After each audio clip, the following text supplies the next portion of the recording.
دیکھیں، گزشتہ سے پیوستہ جمعۃ المبارکہ میں ہم نے ایک اہم ترین قرآن کریم کا موضوع ابتدا شروعات کی تھی کہ جس میں جناب لقمان علیہ الصلاۃ والسلام نبی نہیں ہیں، لیکن اتنے اعلیٰ کردار کے مالک ہیں۔ تفسیر ابن کثیر میں آتا ہے کہ حبشی تھے، یعنی کالا رنگ، موٹے ہونٹ، جس طریقے سے حبشیوں کا سٹرکچر اللہ تعالیٰ نے بنایا ہے، لیکن چونکہ اللہ کے ہاں معیار رنگ نہیں ہے، اللہ کے ہاں معیار انسان کا یہ نہیں ہے کہ وہ کس قوم سے تعلق رکھتا ہے اور کس قبیلے سے تعلق رکھتا ہے۔ اللہ کے ہاں معیار یہ ہے کہ وہ کہتا کیا ہے، کرتا کیا ہے، رب سے کتنا خوف ہے اور تقوی اور للہیت کتنی ہے۔ اب جناب لقمان کے بارے میں ہم نے یہ چیز پڑھی کہ سب سے جو گزشتہ سے پیوستہ جمعہ تھا اس میں یہی پڑھا کہ جناب لقمان کو اللہ تعالیٰ نے حکمت اور دانائی عطا کی ہے۔ اس حکمت اور دانائی کسے کہتے ہیں وہ ہم نے چیز سمجھی تھی۔ پھر وہ حکمت اور دانائی کس چیز کی متقاضی ہے؟ انشکر لی ولی والدیک، کہ آپ شکر ادا کریں اللہ تعالیٰ کا۔ وَمَن يَشْكُرْ فَإِنَّمَا يَشْكُرُ لِنَفْسِهِ، پھر وہ جو شکر ہے وہ انسان کے اپنے نفس کے لیے بہتر ہے، وہ کوئی ایسا نہیں ہے کہ ہم اللہ تعالیٰ پر کوئی احسان کر رہے ہیں۔ وَمَن كَفَرَ فَإِنَّ رَبِّي فَإِنَّ اللَّهَ غَنِيٌّ حَمِيدٌ، اور جو ناشکری کرتا ہے تو اللہ تعالیٰ کہتے ہیں کہ وہ اللہ کا کچھ نہیں بگاڑتا۔ اللہ تعالیٰ تو غنی ہے، آپ کے شکر کرنے اور نہ کرنے سے اس کی سلطنت اور جاہ و جلالت میں فرق نہیں آتا۔ پھر اس کے بعد ہم نے پچھلے جمعۃ المبارکہ میں دوسری آیت مبارکہ دیکھی جس میں یہ تھا کہ وَإِذْ قَالَ لُقْمَانُ لِابْنِهِ، والد کا اور بیٹے کا آپس کا رابطہ اور ضابطہ اور طور طریقہ، والد کی ذمہ داریاں، بیٹے کی ذمہ داریاں، یہ جناب لقمان کی یہ جو ڈسکشن ہے ان کی بیٹے کے ساتھ، یہ ہمیں سکھاتی ہے کہ والد کے اوپر کیا ذمہ داریاں عائد ہیں اسلام کی جانب سے، اور بیٹے کے اوپر کیا ذمہ داریاں عائد ہیں۔ والد کیسے ذمہ داری ادا کر رہا ہے کہ اپنے بچے کو بلاتا ہے، اس کو توحید کی سمجھ دیتا ہے۔ وَإِذْ قَالَ لُقْمَانُ لِابْنِهِ وَهُوَ يَعِظُهُ يَا بُنَيَّ لَا تُشْرِكْ بِاللَّهِ، اے میرے بیٹے اللہ کے ساتھ شریک نہ ٹھہرانا۔ وہ آپ نے جناب یعقوب کا بھی واقعہ پڑھا ہوگا کہ جب اپنے بچوں کو بلا کے انہوں نے کہا کہ بھی ہاں بھئی میرے بعد کس کی تم عبادت کرو گے، تو سب بچوں نے کہا کہ ہم آپ کے اور آپ کے باپ دادا جناب ابراہیم علیہ السلام کا جو رب ہے جن کو وہ پکارتا تھا اس کو پکاریں گے۔ تو گویا انہوں نے بھی اپنے آخری وقت میں اپنے بچوں کو جو نصیحت کر رہے تھے، ام کنتم شہداء اذ حضر یعقوب الموت اذ قال لبنیہ ما تعبدون من بعدی، والد کہتے ہیں اپنے بچوں سے بھائی ٹھیک ہے میں ہوں، تم میرے خوف سے آگے نماز پڑھ لیتے ہو، میں دنیا سے چلے جاؤں نماز پڑھو گے نہیں پڑھو گے؟ یہ تربیت کس نے کرنی ہے؟ نماز پڑھو گے؟ بچے کہیں گے، اگر کہتے ہیں ہاں ابا جان ہم جس طریقے سے آپ کے ہوتے ہوئے یہ کام کرتے رہے، ہم آپ کے خوف سے نہیں کرتے تھے، اللہ کے خوف سے کرتے تھے۔ اسی طریقے سے توحید کے متعلق بھی اپنے بچوں سے یہ معاملہ پوچھنا، اذ قال لبنیہ ما تعبدون من بعدی، میرے بعد کس کی عبادت کرو گے، کس کے سامنے جھکو گے، کس سے مانگو گے، لوگوں سے یا اپنی محنت کر کے اللہ کے آگے سر بسجدہ ہوگے؟ قالوا نعبد الہک و الہ آبائک ابراہیم و اسماعیل و اسحاق الہا واحدا، ایک الہ کو ہم مانیں گے۔ یہ تربیت ہے والد کی، سب سے پہلی تربیت جو اس کا حق بنتا ہے، اس کی ذمہ داری بنتی ہے کہ اپنے بچے کو توحید کا انجیکشن لازمی لگا دے، بتا دے کہ بھئی توحید کیا ہے۔ اور یہ بات بھی ساتھ ہے کہ جو چیز انسان پہ واجب ہوتی ہے نا، فرض ہوتی ہے کہ اس نے کرنا ہے، اس واجب کو ادا کرنے میں جس چیز کی ضرورت ہے، جس کے بغیر وہ واجب ادا نہیں ہوتا، جس کے بغیر وہ واجب ادا نہیں ہوتا، تو وہ چیز بھی حاصل کرنا انسان پہ واجب ہوتی ہے۔ یعنی میں ایک واجب کام کروں کہ میرے اوپر فرض عائد ہے کہ میں اپنے اولاد کی تربیت کرنی ہے توحید کے موضوع پہ۔ اب توحید کے لیے ضرورت ہے کہ مجھے خود توحید کا پتہ ہو، اب مجھے خود توحید کا نہیں پتہ، میری ذمہ داری اصل میں ہے کہ اپنے بچے کو سمجھانے کی. اب سمجھانے کے لیے مجھے توحید کی ضرورت ہے، وہ بھی مجھ پہ واجب ہو جائے گا سیکھنا کہ بھئی توحید کیا چیز ہے. اور ہم نے گزشتہ جمعۃ المبارکہ میں اللہ تعالیٰ کی توفیق سے شرک کی 3 اقسام جو بیسک ہیں اس کو تھوڑا سا ڈیٹیل میں دیکھا تھا کہ اللہ تعالیٰ نے کس طریقے سے توحید کے متعلق قرآن کریم میں اور احادیث مبارکہ میں وضاحت کی اور ہمیں کس طریقے سے بچنا ہے. اس میں بڑے بیسک چھوٹی چیزیں، شرک فی اطاعت کا شرک آتا ہے نا بیچ میں، آج وہ اطاعت کے شرک سے ریلیٹڈ ایک بات بھی آگے آئے گی، آپ اس کو ذہن میں رکھیے گا. یہ سارا دوسری آیت کا جو پورشن تھا اس کو ہم نے پچھلے جمعۃ المبارکہ میں اللہ تعالیٰ کی توفیق سے کور کیا. آج تھوڑا آگے بڑھیں تیسری آیت مبارکہ کی طرف. اللہ تعالیٰ نے جناب لقمان نے سب سے پہلے اللہ کا حق بیان کیا، اللہ کے حق کو سمجھایا. اس کے بعد جناب لقمان کی بات کے درمیان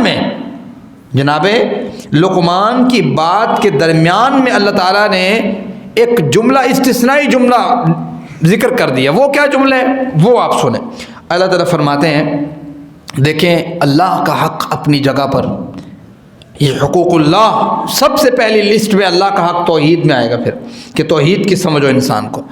چلیں اب ذرا حقوق العباد کی طرف بھی آئیں.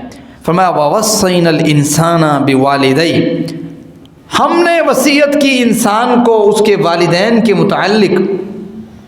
حَمَلَتْهُ أُمُّهُ وَهْنًا عَلَى وَهْنٍ، دیکھو والدین اس میں بے شک والد ہے یا والدہ ہے، دونوں کا انسان کی گروتھ کے لیے، انسان کو پروان چڑھانے کے لیے، دونوں کا جو اس کے اندر کردار ہے وہ ایسا عظیم کردار ہے کہ اللہ تعالیٰ نے بوالدین کا ذکر کیا کہ بھئی والد بھی اپنی جگہ پہ محنت اور مشقت میں ہے، والدہ اپنی جگہ پہ محنت اور مشقت میں ہے.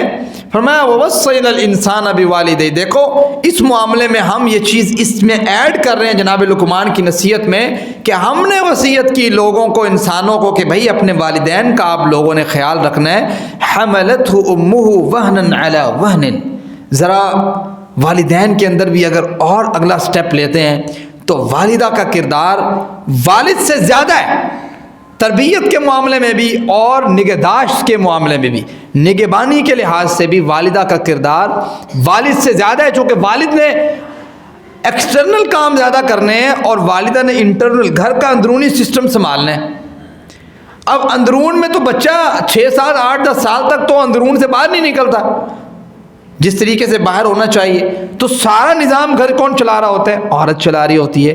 تو والدہ کے لیے خاص طور پہ جو والدہ کا اور بیٹے کا، والدہ کا اور بیٹی کا آپس کا رشتہ ہے، اس میں بیٹے اور بیٹی کو خاص طور پہ جو ہے والدہ کی قدر زیادہ کرنے کا حکم دیا ہے. جیسے ایک صحابی رسول ہے، یہ روایت سنن ابی داؤد میں حدیث نمبر 5139 نمبر کے تحت موجود ہے. معاویہ بن حیدہ رضی اللہ تعالیٰ عنہ اس کے راوی ہیں، کہتے ہیں میں نے اللہ کے رسول اللہ سے آ کے کہا من ابر، یا رسول اللہ من ابر، کون سا وہ شخص ہے جو میری نیکی کا سب سے زیادہ حقدار ہے؟ یعنی میں کماؤں تو سب سے زیادہ حقدار ہے کہ میں اس پہ لگاؤں، میرے پاس صلاحیت ہے تو سب سے زیادہ حقدار ہے کہ میں اس صلاحیت کے اس سے اوپر خرچ کروں، میرے پاس وقت ہے تو سب سے زیادہ حقدار ہے وہ شخص کہ میں اس کے اوپر اپنا وقت لگاؤں. من ابر لیس البر ان تولوا، وہ اب نیکی کی تعریف قرآن کریم میں موجود ہے، اس سپارے کے اندر بڑی لمبی ڈیٹیل ہے.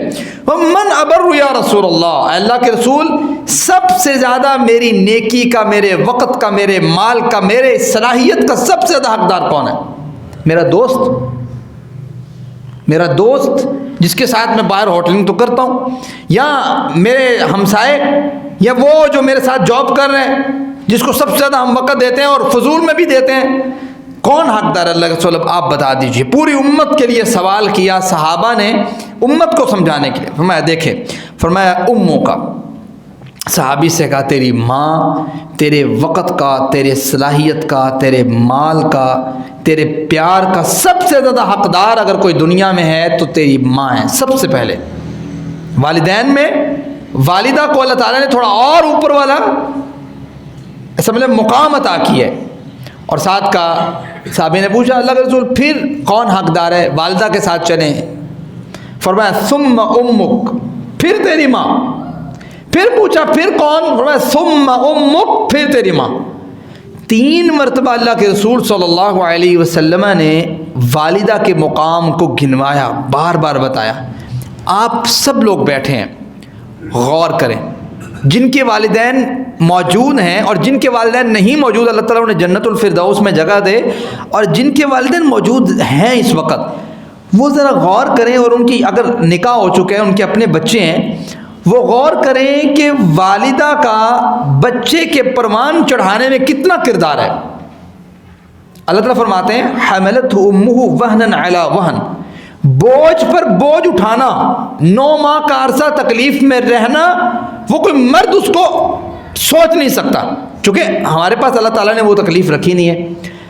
اور ساتھ فرمایا کہ پھر وہ بوجھ کے بعد پھر زچگی کا ایک معاملہ، اس کی تکلیف کا معاملہ، پھر اس کے بعد ختم نہیں ہوا معاملہ. کہاں والدہ کا کردار ختم ہوا؟ ابھی جیسے اس کو ہوش آئی فوراً بچے کا ذہن میں، بچہ کہاں ہے، کیا پیار اللہ تعالیٰ نے رکھا ہے، اس کے بطن سے پیدا کیا. پھر بچے کے بارے میں سوال کریے کہ بچہ کہاں ہے. بچے سے جب تک ملا نہیں تب تک وہ احساس جو والدہ کا آپ لوگوں نے اپنے گھریلو نظام میں دیکھا ہوگا، اس احساس کو ذرا تصور کریں. پھر اس کے بعد آپ دیکھیں چھوٹی چھوٹی کیئر، چھوٹی چھوٹی حفاظت، کس طریقے سے طبیعت نہ خراب ہو، فلو نہ ہو، تھوڑی تھوڑی بات پہ فکر. وہ ذرا آپ کمپیریزن کریں جناب اسماعیل کے بارے میں. جب ان کی والدہ لے کے پانی ختم ہوا تو وہ کیا ان کی تڑپ تھی، جو وہ صفا مروہ کی سعی پہ ان کو کروا رہی تھی، کیا وجہ تھی. وہ ساری تڑپ یہ والدہ کے اندر اللہ تعالیٰ نے فطرتی طور پہ انجیکٹ کی رکھی ہوئی ہے. یہ والدہ کی تڑپ اللہ تعالیٰ نے، اس تڑپ جو ہے نا، یہ جو اس کی حفاظت ہے، یہ جو نگہداشت ہے، اس نگہداشت کے اوپر اللہ تعالیٰ نے والدہ کو زیادہ رتبہ دیا ہے. اب 1 سال 2 سال، فرمایا وفصالہ فی عامین، 2 سال کا عرصہ والدہ اپنی خوراک ملے نہ ملے، بچے کو فیڈنگ کروانی ہے، اس کا سارا معاملہ تکالیف پہ تکلیف. پھر 2 سال کے بعد بھی معاملہ ختم نہیں ہوا. جیسے جیسے بچہ پروان چاہے، بولنا سکھا کون رہے؟ والدہ. ہاتھ پکڑ کون رہے؟ والدہ. چلا کون رہے؟ والدہ. چھوٹی چھوٹی بات پہ خوش کون ہو رہے؟ والدہ.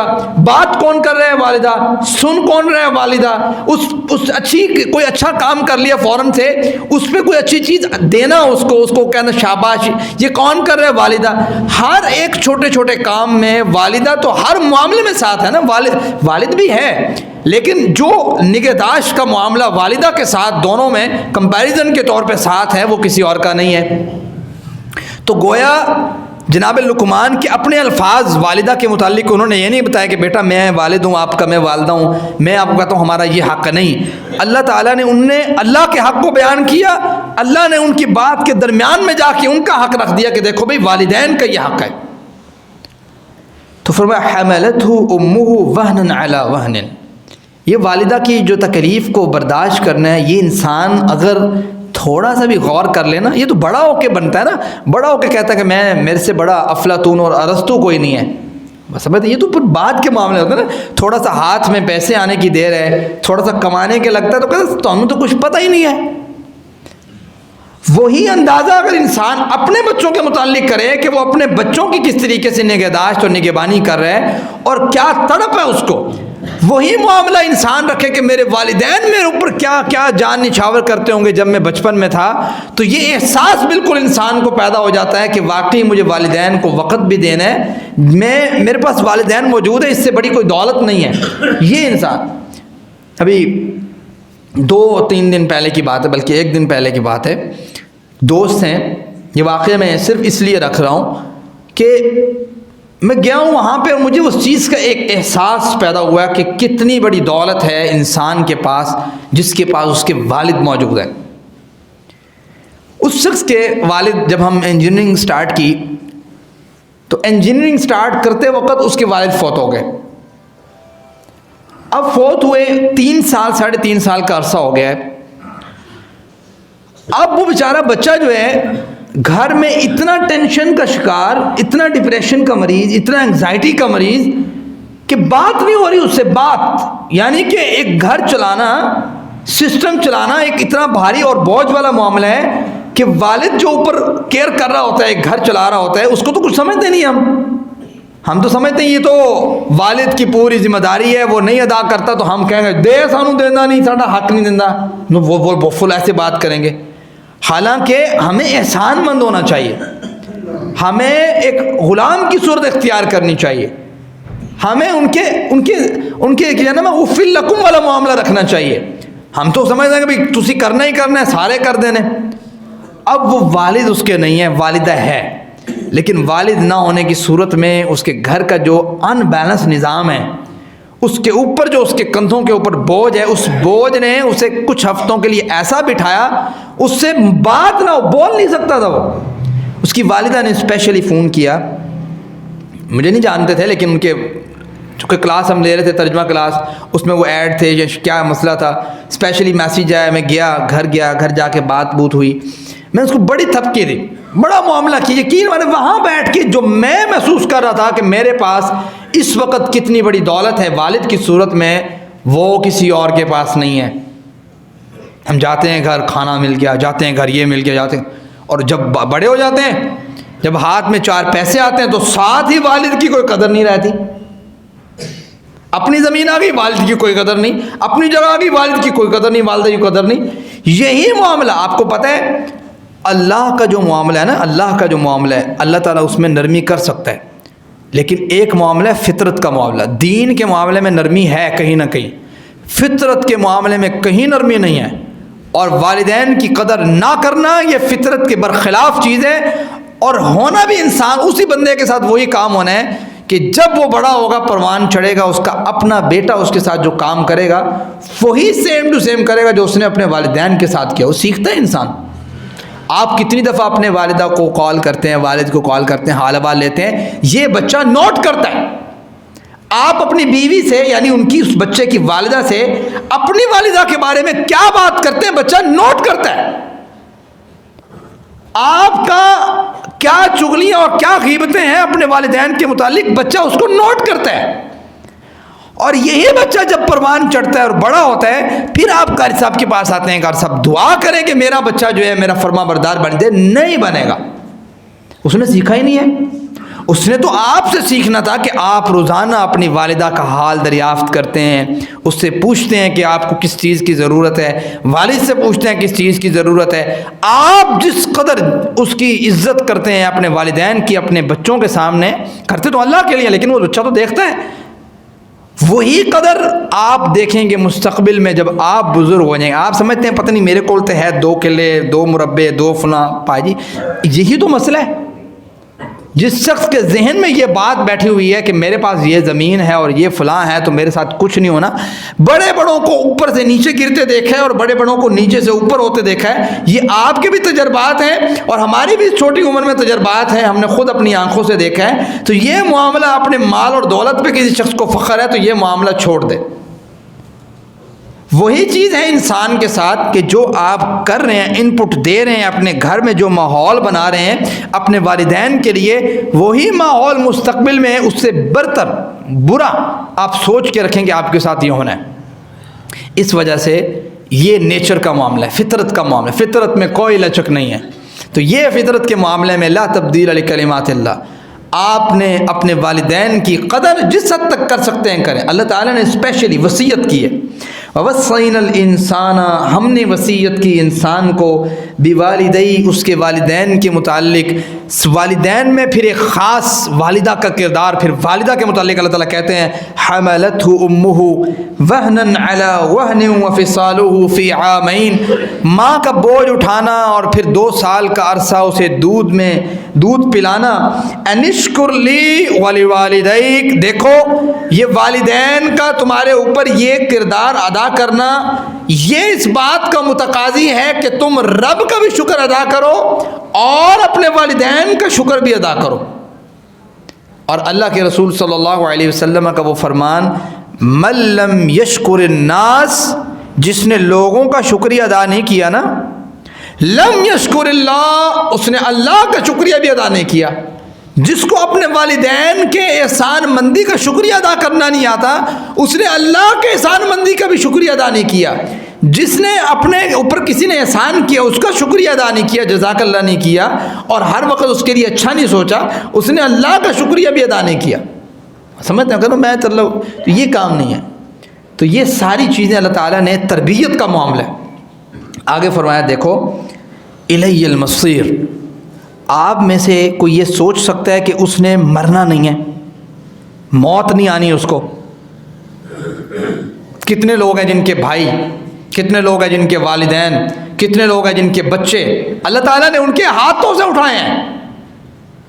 سوچ سکتے ہیں آپ کہ بھئی مجھے موت نہیں آنی، یہ زمین چونکہ میری ہے، یہ پیسے چونکہ میرے ہیں، یہ بینک بیلنس چونکہ میرا ہے، یہ مال و دولت چونکہ میرا ہے، مجھے اب کوئی شخص جو ہے نا، چونکہ ہم تو سمجھتے ہیں عبد الدینار و عبد الدرہم، اور اللہ کے رسول میں کہ جو شخص اس بات پہ منحصر رکھتا ہے اپنے آپ کو کہ پتہ نہیں یہ مال و دولت میرے پاس ہے، اب چاہے میں اپنے والدین کے ساتھ برا کروں یا اچھا کروں، چونکہ مجھے مال و دولت کی ضرورت نہیں ہے، اور وہ مال کو ہی سب کچھ سمجھتا ہے اور اپنی جائیداد کو سب کچھ سمجھتا ہے. تعیس عبد الدینار و تعیس عبد الدرہم. ایسے شخص کی دنیا کے لیے بھی ہلاکت ہے، ایسے شخص کی آخرت کے لیے بھی ہلاکت ہے. بات سمجھتے ہیں؟ آگے فرمایا الی المصیر. دیکھیں انسان جس کے دل میں یہ بات وضعیت کر دی جائے، ڈال دی جائے، ذہن نشین کر دی جائے، بتا دی جائے اس کو کہ بھائی لوٹنا ہے اللہ کی جانب، مرنا ہے. بھائی کے ساتھ آپ برا کر لیں، مرنا ہے. آپ نے بھائی کا حق کھا لیں، مرنا ہے. بہن کا کھا لیں، مرنا ہے. کچھ نہیں رہنا آپ کے پاس. آپ کا وہی مال ہے جو آپ نے کھا لیا اور آپ نے پہن کے بوسیدہ کر لیا، یا اللہ کی راہ میں صدقہ کر کے اپنے لیے آخرت کا ذخیرہ کر لیا. چوتھا آپ کا کوئی مال نہیں ہے. جس بندے کے ذہن میں مالک کا دیا ہوا یہ کنسپٹ بیٹھ جائے، وہ بندہ نہ تو کبھی اپنی بہن کے حق کو مار سکتا ہے، نہ اپنے کبھی بھائی کے حق کو مار سکتا ہے، نہ اپنے کبھی والد کو حق کو مار سکتا ہے، نہ اپنے کبھی بچوں کے حق کو مار سکتا ہے. وہ ہر چیز کو بیلنس رکھتا ہے اور اللہ کا خوف دل میں رکھتا ہے. اور جس کے دل سے یہ بات نکال دی گئی وہ پھر مال کا بندہ ہے، پیسوں کا بندہ ہے. پیسہ ہے تو ٹھیک ہے، نہیں ہے تو نہیں ٹھیک. بس سمجھ رہے ہیں؟ اللہ تعالیٰ فرماتے ہیں دیکھیں یہ ساری ڈیٹیل کہ آپ کے والدین کا کتنا حق ہے آپ کے اوپر. اس کے بعد اللہ تعالیٰ نے کمپیریزن کر دیا. چونکہ پہلے اللہ تعالیٰ نے بیان کیا شرک، توحید، حقوق اللہ، اللہ کا حق. پھر اللہ تعالیٰ نے جناب لقمان کی اس نصیحت کے بعد اللہ نے حقوق العباد میں سب سے اوپر جس حق کو رکھا، والدین کے حق کو. اب حقوق اللہ اور حقوق العباد دونوں آگے. یہ دونوں وہ حق ہیں جو حقوق اللہ میں سب سے اوپر توحید، حقوق العباد میں سب سے اوپر والدین کا حق. یہ دونوں کا آپس میں آپ کمپیریزن دیکھیں. نیچے والے تو ویسے ہی رہ گئے نا بعد میں کہ دوست کیا کہتا ہے، یار کیا کہتا ہے، فلاں کیا کہتا ہے، رشتہ دار کیا کہتا ہے، بیوی کیا کہتی ہے، بچے کیا کہتے ہیں. یہ تو حق نیچے نیچے والے ہیں نا. آپ آئیں اوپر والے حق کے کمپیریزن پہ. اللہ تعالیٰ کہتے ہیں توحید ورسز حقوق العباد میں حقوق الوالدین. ان دونوں کا آپس کا ٹکراؤ ہو جاتا ہے تو کیا کرنا ہے. کیونکہ نیچے والے تو ٹکراؤ کو تو نہ 2 میں لیا اللہ تعالیٰ نے، نہ 4 میں لیا ہے. کہ آپ کی بیوی آپ کو کہتی ہے کہ پتر اے فلاں نیکی کا کام نہیں کرنا، آپ کو جی حاضر. آپ کا بھائی آپ کو کہتا ہے یہ کام نہیں کرنا، آپ کو جی حاضر. آپ کا دوست آپ کو کہتا ہے کہ فلاں چلو لگا لیں یار، تو کو 2-4 سگریٹ تو بھی لگا لیں، 2-4 جو ہے نا وہ شیشہ تو بھی پی لے، 2-4 نشے تو بھی کر لے، آپ کو جی حاضر. یہ تو نیچے والی باتیں ہیں نا. یہ تو آپ نے پچھلے جمعۃ المبارک میں شرک فی العطاء کے اندر پڑھا تھا کہ آپ اللہ کی اطاعت کے مقابلے میں اپنے دوست، یار، عزیز، بیوی، بچے، بھائی، کسی کی بات مانتے آپ نے شرک کیا ہے. کہ جیسے جناب علامہ اقبال رحمہ اللہ نے کہا تھا، اور یہ میں اکثر شعر آپ کے سامنے کوٹ کرتا ہوں، کہ جس میں وہ کہتے ہیں کہ مومن فقط احکام الہی کا ہے پابند. کہ ایک مومن شخص جو ہے وہ صرف اللہ کے احکام کا پابند ہے. ساری باتیں ایک طرف، وہ کہتا ہے اللہ کیا کہتا ہے، وہ کہتا ہے قرآن کیا کہتا ہے، اللہ کے رسول کا فرمان کیا کہتا ہے. یہ ایک مومن کی پہچان ہے. اب ذرا دیکھیے حقوق اللہ میں اور حقوق العباد میں دونوں آپس میں اگر ٹکرا جاتے ہیں، دونوں کے سپر کام جو ہیں، توحید ٹکرا جاتی ہے کس کے ساتھ؟ والدین کے حقوق کے ساتھ. والدین کہتے ہیں کہ نہیں یار آپ یہ نہ کرو، آپ ایسے کرو. ہم فلاں جگہ پہ جاتے ہیں، اس کے سامنے بھی جھکتے ہیں، اس سے بھی کچھ مانگتے ہیں، اس سے بھی کوئی منت سماجت کرتے ہیں، اس کے سامنے بھی جو اس سے کچھ چیز لے آتے ہیں، اس کے اوپر ہم اپنا جو ہے نا ایمان رکھ لیتے ہیں، اولاد اس نے دینی ہے، بچہ اس نے دینا ہے، فلاں چیز اس نے دینی ہے، اطاعت اس کی کرنی ہے، اس کے سامنے چلنا ہے، اس کے پیچھے چلنا ہے، ایسے کرنا ہے۔ شرک کے جتنے امور ہیں جو گزشتہ جمعۃ المبارکہ میں ڈسکس ہوئے، تمام کے تمام امور میں سے کوئی ایک کام بھی اگر والدین کہتے ہیں کہ یہ آپ لوگ کریں اور اللہ کہتا ہے نہ کریں، یا والدین کہتے ہیں کہ آپ لوگ نہ کریں اور اللہ کہتا ہے کریں، تو پھر کیا کرنا ہے؟ معاملہ تو ہے اسلام نے پھر کیا سکھایا۔ آپ ذرا ایک واقعہ غور سے سن لیں اور پھر آپ ذرا جائزہ لیجئے گا۔ جناب سعد رضی اللہ تعالی عنہ بڑے کبار صحابہ میں شامل ہیں، اپنی والدہ کا بڑا خیال رکھتے تھے، بہت زیادہ خیال، والدہ کی بات جو بات ہونی ماننی۔ مدینے میں مشہور تھے کہ والدہ کا اگر خیال رکھنا کسی نے سیکھنا ہے تو جناب سعد سے سیکھے کہ والدہ کا خیال کیسے رکھا جاتا ہے۔ جو کہنا والدہ نے مان لینا، لیکن اسلام قبول کر لیا، قبول کیا، فوراً سے آزمائش شروع۔ والدہ نے کہا کہ میں نہ کھاؤں گی نہ پیوں گی جب تک تو اس دین کو یا اس توحید کو ترک نہیں کر دیتا۔ اب بچے کے لیے، بیٹے کے لیے اس سے بڑی کیا بات ہو سکتی ہے کہ وہ والدین کی اس بات کو سننے کے بعد، جو صحیح معنوں میں ان کا بیٹا ہے، صحیح معنوں سے مراد جس کو ادب ہے، احترام ہے، حیا ہے، وہ تو فوراً پریشان ہو جائے گا کہ بھئی کیسی بات کر دی والدہ نے۔ اب جناب سعد پریشان، ایک دن گزر گیا، والدہ نے کچھ نہیں کھایا نہ پیا، دوسرا دن، تیسرا دن، اللہ کے وسلم کی بارگاہ میں سے بیٹھے ہوں، دیکھا سعد کی آنکھیں جو ہے نا متورم ہوئی پڑی ہیں، سوئے نہیں نا، ٹینشن میں کہ والدہ کھا نہیں رہی، بار بار کہہ رہے ہیں امی جان کچھ کھا لو، امی جان کچھ پی لو، نہ، والدہ اپنی بات پہ ڈٹی ہوئی ہیں اور کہہ رہی ہے کہ لوگ تجھے کہیں گے کہ یہ سعد اپنی والدہ کا قاتل ہے، کہ اس نے دین کو نہیں چھوڑا، اللہ کو نہیں چھوڑا، اللہ کے رسول کو نہیں چھوڑا، اس نے چھوڑ دیا اپنی والدہ کو۔ حقوق العباد میں سب سے اوپر حق تھا، اب کیا کرنا ہے؟ جناب سعد پریشان، بال بکھرے ہوئے، چہرہ متورم سا ہوا پڑا، اور اللہ کے رسول نے کہا سعد خیریت ہے؟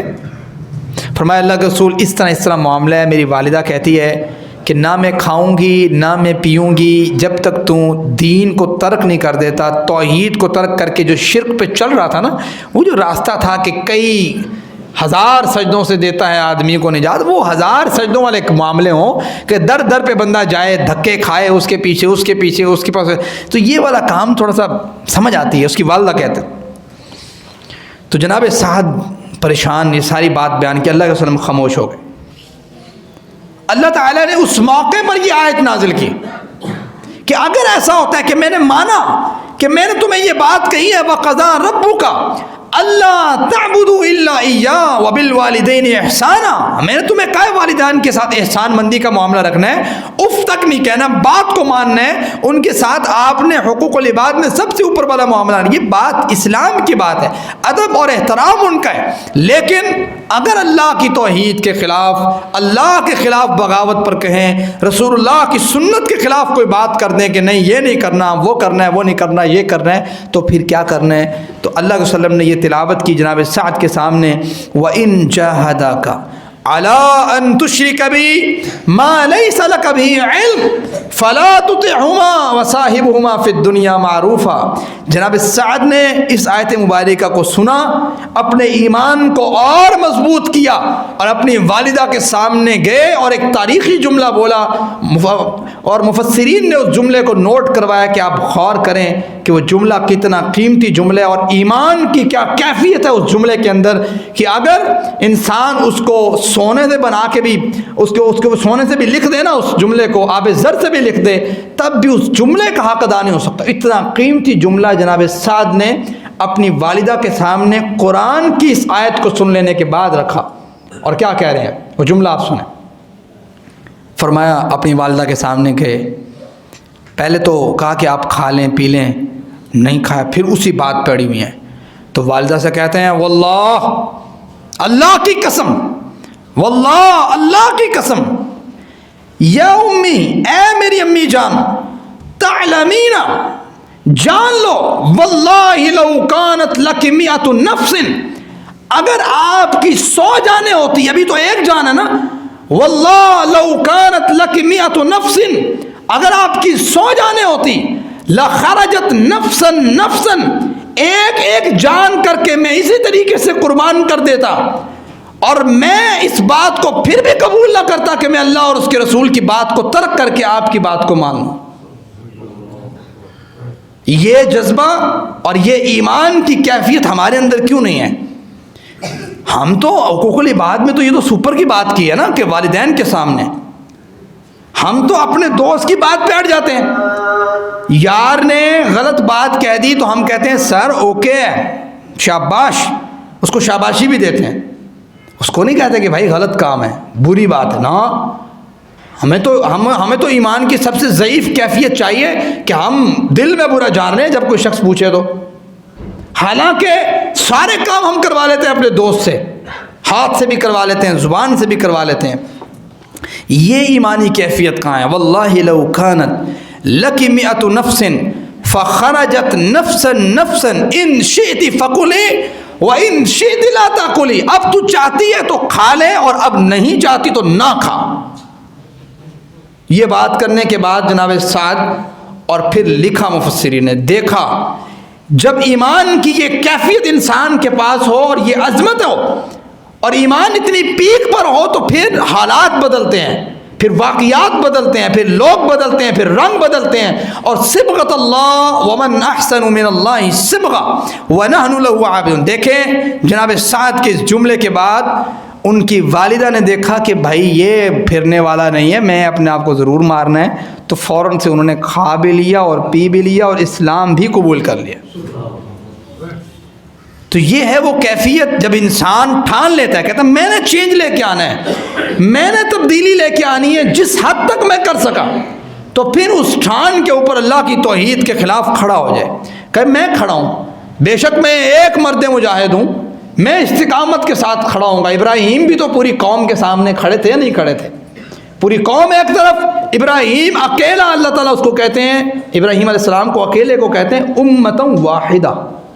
یہ کہتے ہیں نا یہ بندہ اپنے میں ایک جہان ہے، یہ جملہ ہے یہ قرآن کریم نے جو جناب ابراہیم کو کہا ہے کہ یہ اپنے میں ایک امت ہے، بندہ کوئی ساتھ ہو یا نہ ہو، وہ شخص جو صحیح جگہ پہ کھڑا ہے اور صحیح ایمان پہ کھڑا ہے وہ اپنے میں پوری امت لیے بیٹھا ہے، اس کو کسی بندے کی ضرورت نہیں ہے۔ کوئی لے آئے ایمان تو 100 بسم اللہ، نہ لے کے آئے تو کوئی مسئلہ نہیں ہے، ٹینشن لینے کی ضرورت نہیں ہے اگر آپ درست راستے پر ہیں اور صحیح راستے پر ہیں۔